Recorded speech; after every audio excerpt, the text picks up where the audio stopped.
morning, you're watching Businessworld Live. I'm Danny Laurel. And I'm Jess De Los Santos. Here are the biggest stories to kickstart this trading day, Tuesday. The next administration's economic team is now complete, with President-elect Bongbong Marcos choosing a Bangko Sentral official to head the budget department. President-elect Bongbong Marcos holds meetings with congressional leaders to discuss the legislative agenda.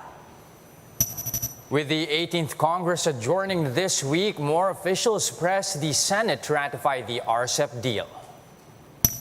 And the Agriculture Department urges businesses to buy local for the meantime as establishments begin to feel the pinch of the global food shortage. We begin our broadcast with President-elect Bongbong Marcos completing the roster of his economic managers with the looming appointment of Bangko Sentral Assistant Governor Amena Pagandaman. She is the next budget secretary. Jr. has also named more picks in his cabinet, including Erwin Tulfo, who is set to head the DSWD. Marlene Alcaide with the rest of the story. Public service brand of the Tulfo family will continue. This is what broadcaster Erwin Tulfo said in an interview with One News hours after he learned that President-elect Bongbong Marcos had nominated him to lead the Social Welfare Department. Erwin says he will continue to serve the public, alongside with his brother Rafi, who was among the new winning senators in the recently concluded elections. I will be doing it through the DSWD side, and then Rafi in the Senate will be doing the same thing. So those in private capacity, like Ben doing BTAG, will be doing his own in his own private capacity. As of now, an official meeting for the transition has yet to be announced by the DSWD. Aside from Erwin, Liloan Cebu Mayor Cristina Frasco, daughter of the province's Governor Gwen Garcia, was nominated to head the Department of Tourism. Frasco is also the spokesperson of Vice President-elect Sara Duterte. Meanwhile, Amena Pagandaman, one of the BSP's assistant governors, has been chosen to become Secretary of the Department of Budget and Management. Lawyer Ivan John Enrile Uy, who became chairman of the former Commission on Information and Communications Technology, is set to return in the ICT field as the next DICT chief. And former Manila 3rd District Congresswoman Maria Zenaida Angping will lead the presidential management staff. Before the announcement of the new additions to Marcos Jr.'s cabinet, foreign dignitaries visited and greeted the incoming president. Ambassadors from the United Kingdom, France, the European Union, and Singapore met with Marcos Jr. Singaporean Ambassador Gerard Ho even gave Marcos a token. Marcos returned the favor by giving the envoy a product from Northern Luzon's weavers. Ho and Marcos Jr. talked about potential collaborations between Singapore and the Philippines in the interest of economic recovery. We see a lot of growth potential in the Philippines, and we hope to see more and more Singapore companies coming into the Philippines market. The president of Singapore even invited President-elect Marcos for a state visit to the city-state. Economic revival was also the main topic between Marcos Jr. and UK Ambassador Lor Bafis, along with peace efforts in Mindanao, human rights and press freedom. For News 5, Marlene Alcaide, we are One News. Now, Senate Majority Leader Mig Zubiri says he and House Majority Leader Martin Romualdez are now ironing out the legislative agenda for the incoming 19th Congress. Zubiri says President-elect Bongbong Marcos held a meeting with both him and Romualdez to discuss his administration's legislative agenda, including proposals that he will include in his first SONA. However, the Senate Majority Leader clarified that he and Marcos did not discuss the President-elect's possible endorsement for Zubiri as the next Senate leader. For now, Zubiri's contender for the Senate leadership is Senator Cynthia Villar. Now, for the lower house, Marcos Jr. has already endorsed Romualdez as the next speaker. Whoever leads the Senate presidency must, as Senator Soto said, must have the mastery of the rules, should know decorum, proper decorum, should know traditions that are followed by Congresses from way back, from the past, and should not allow their members, should allow their members freedom to speak. If it's not me, I will support a Senate President who can give us that commitment. Because ang Senado, pagtingin ng Senado, it's the last bastion of democracy. Now, more economic managers are urging the Senate to pass RCEP before Congress adjourns later this week. The Agriculture and Trade Departments have joined the NEDA in renewing calls for lawmakers to ratify the free trade deal. DA Director Bien Ganapin warned senators that without RCEP, the Philippines could miss out on more than half of our export markets and around 2/3 of the country's import sources. Ganapin further noted that Philippine exports to RCEP member countries form more than half of the country's total trade, while imports are at over 67%.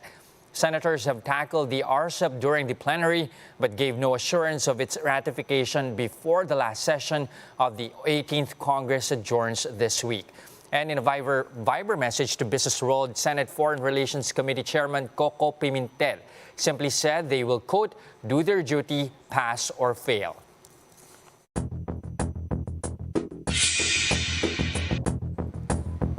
And just like that, it's the last day of May, arguably the most important month of the year in the Philippines. Give us a look back on the equity space, Dan. Okay, Jess. Well, first of all, let's open the markets here. We are down by a touch, but nevertheless above 6,800. So you can see that we've seen quite a recovery, at least in the past few days, despite having been, take a look at this. This is the chart of May, super topsy-turvy. We started, up above 6,800 and then went down all the way below 6,400. That's a trough right there. Quick recovery and then, trading a bit sideways, and now we are doing a little bit better. So we're up by 1 1/10% for the month of May. Now let's take a quick peek at which were the best performers here. Really no clear picture on which sector, why, these were necessarily the case. But take a look at that. Mondonisen up by 21.7 0.7%, followed by Globe, SM Prime, and Metro Bank. So really 4 stocks that are not of the same sector. Meanwhile, another bank was the worst performer of the month. You've got Security Bank, followed by another telco, which is in the red for the month of May. That is Converge, down by close to 10%. Now, here to help us make sense of it all, Jess, we have with us Ed Francisco, President of BDO Capital. Welcome back, Ed. Hi, good morning. Morning, Dan and Jess. All right, Ed, let's kick off with some global woes, okay, before we turn domestic. Because a lot of things happened in the month of May. It was not just the presidential elections here in the Philippines. The Fed, tightening rates there. You've got the Ukraine-Russia war continuing, persisting, and of course, China's COVID crisis. After so many months, weeks of a sell-off, Wall Street last week finally had its best week since November 20. Can you say these are somewhat mitigated, the risks at least, priced in? Have we reached a bottom and nowhere to go but up for these worldwide woes? Very hard to say, but then at least some of these headwinds are, of course, at least they're less. There's more clarity. Hopefully, Ukraine is dying. I'm sorry, wrong choice of word. Is less of a concern, but food shortages, supply side are some of the problems. The U.S. price increases or Fed increases are priced in. So hopefully for the Philippines, it should be looking more positive. Okay, let's turn to the domestic issues here. We had, of course, a pretty good showing for the first quarter GDP. And is this a sustainable print for you moving forward? Does this illustrate that despite all of these, supply chain shortages, oil, inflation woes, that we can still nevertheless grow possibly above 8% moving forward? At least the BDO view, we were talking about it, in fact, over the weekend during the board, that I guess 8% for the next few quarters might be a little tough, but maybe 6 to 6.5 for the average for the year is doable. Only because I was, in fact, with the president of Gardenia yesterday, and he was talking about problems with increases already in wheat and oil and everything else. Another supplier, also another friend, was there. So it will be hard for them. They might be able to have the same sales, but their margins are going down because they're trying not to pass to the consumers. Okay, Ed, let's shift from fundamental issues and offshore issues to the election-related movements. Can you, in any sense, clarify or give us a feel of whether these movements were fundamentally driven or were they sentiment-driven from the election results? What actually happened to equity markets, to investors, when BBM was, let's say, the clear winner here, and then what happened after that? Yes, no, I agree. That's a very good intro, Danny. That really is sentiment-driven, that chart, because when the president-elect BBM and Sara clearly won, right? Of course, the markets were hoping, were expecting the other camp. So that was the acceptance. Of course, it went down. But then since the last few days, and then in fact at the start of the program, you announced the whole economic team being announced. I think the fact that the economic team selection has been very good. These are all professionals, people we really respect, from Ben Diokno to Philip Medalla, down the road to Fred Pascual, people I've worked with personally, so I have good trust and faith in them. It's a very good sign. So now that economic team is there, so that's one of the hurdles, right? Very clear, very good. The next hurdle now is the economic plans. But even they're signaling already reduce or delaying increases, let's say a reduction in the personal taxes, other stuff, VAT. I think these are very good ideas because we have to start tighten our belts so that we can sustain the programs that are needed. So it's in the right direction.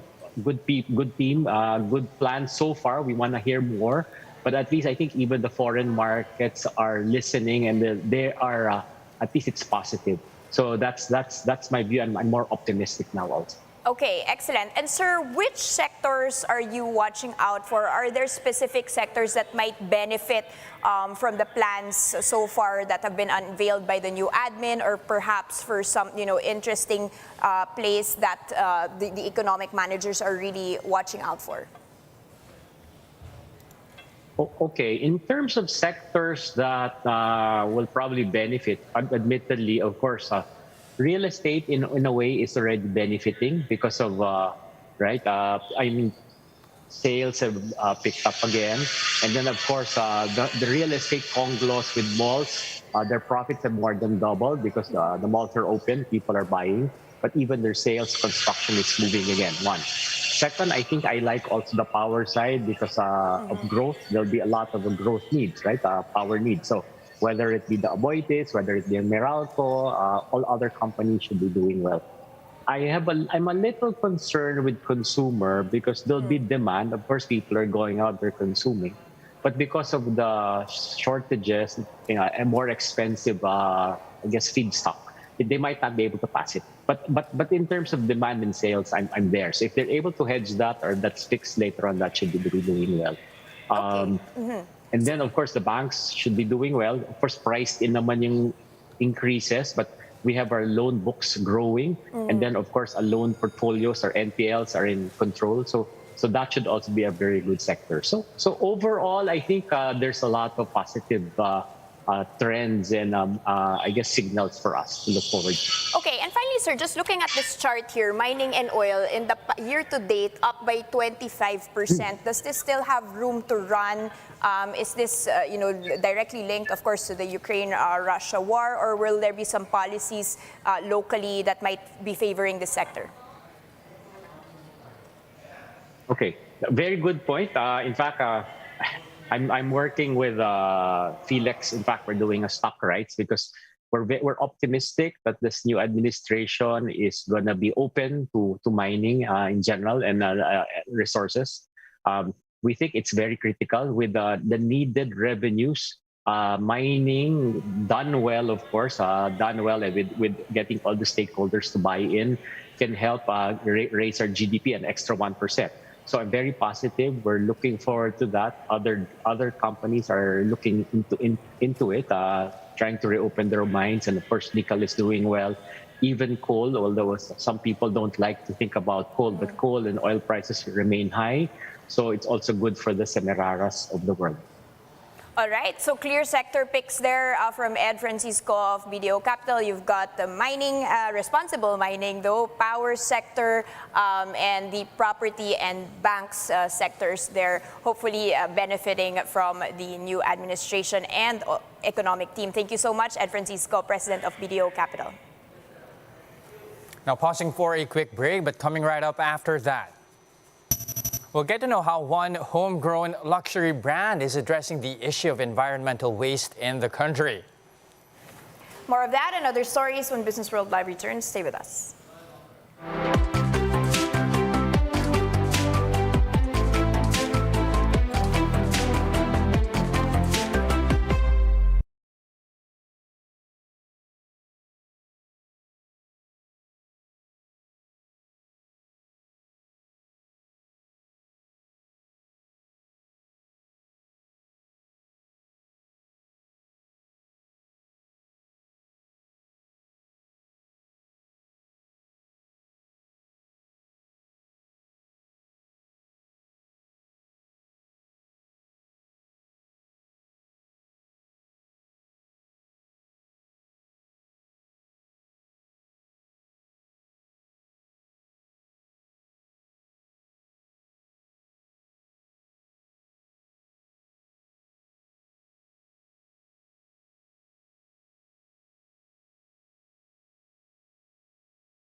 And you're still watching Business World Live here on One News. I'm Jess De Los Santos. And I'm Danny Laurel.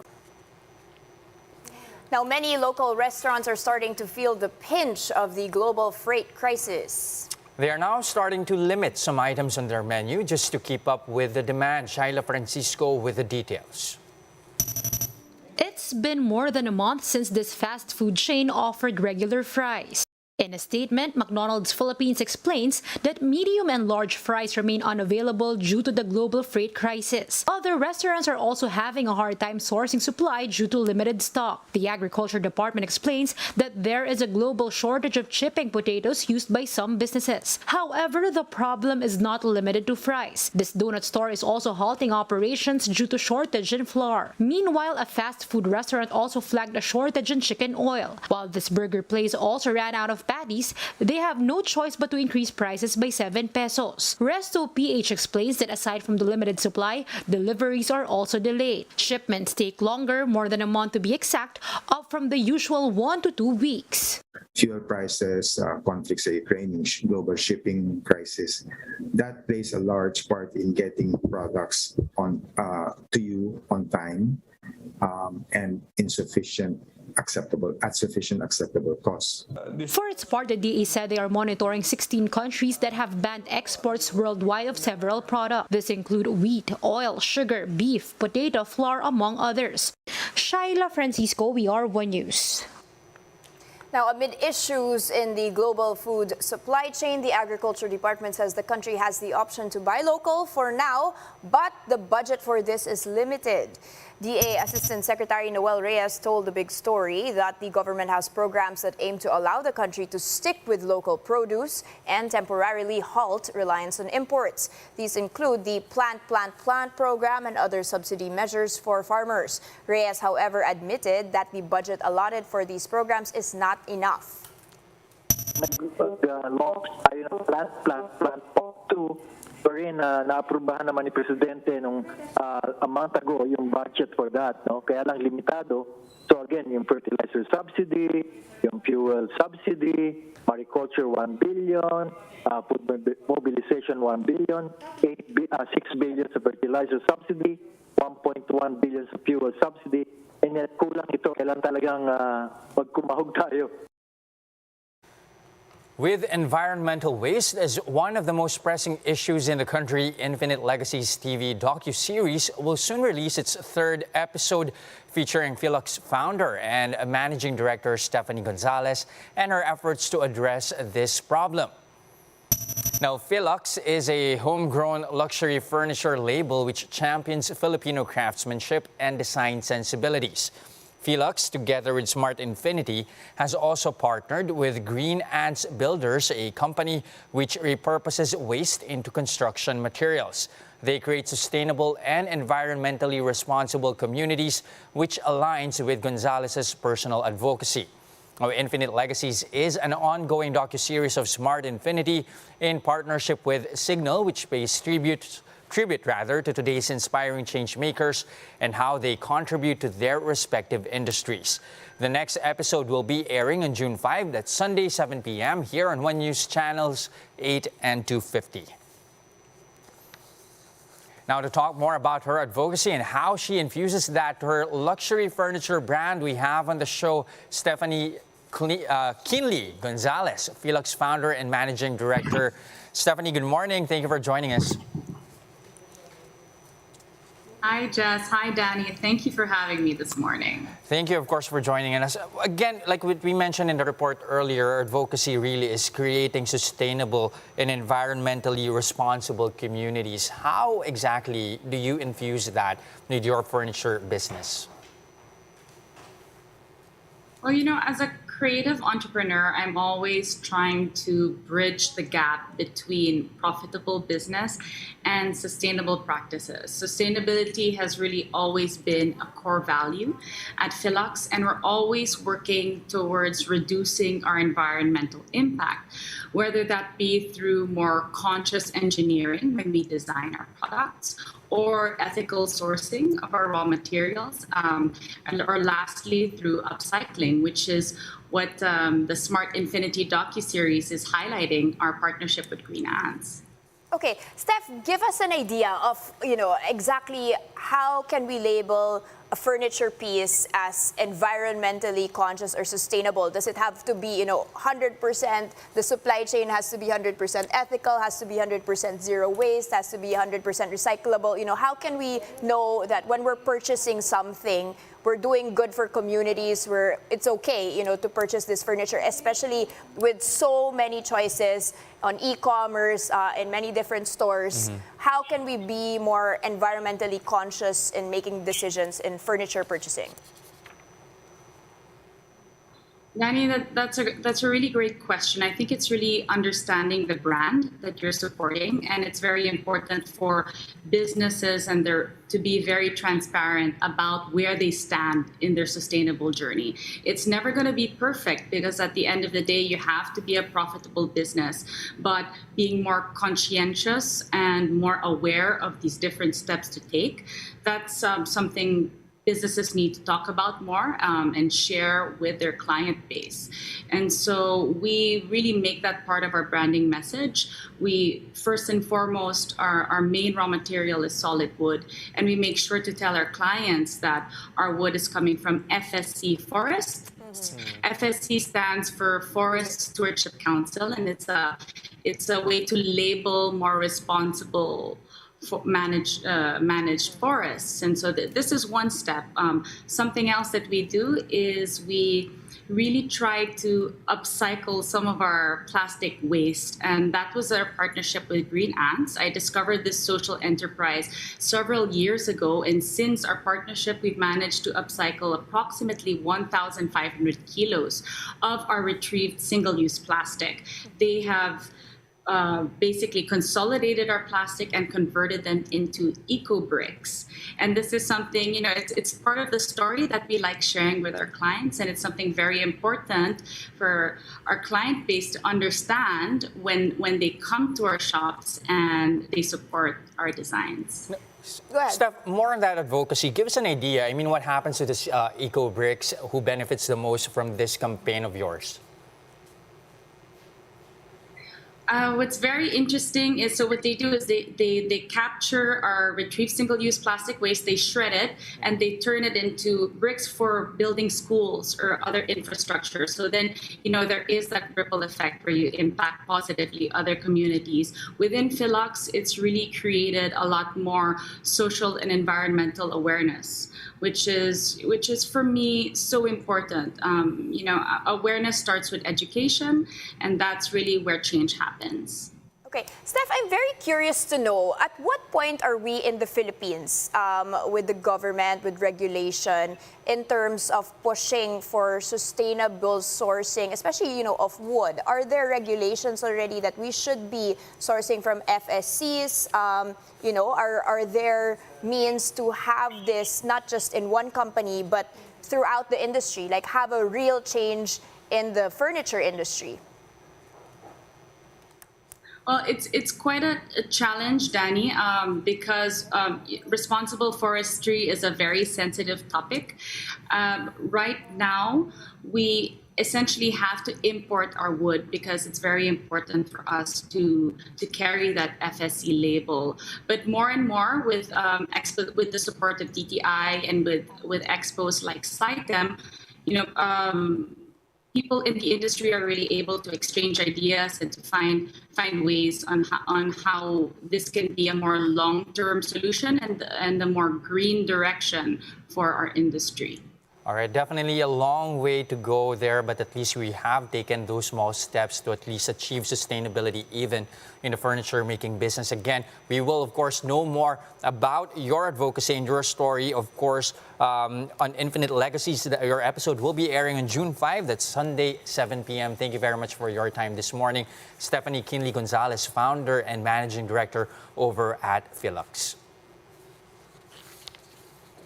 And that's a first look into the business day this Tuesday, May 31, 2022. Join us again tomorrow at exactly 9:30 a.m.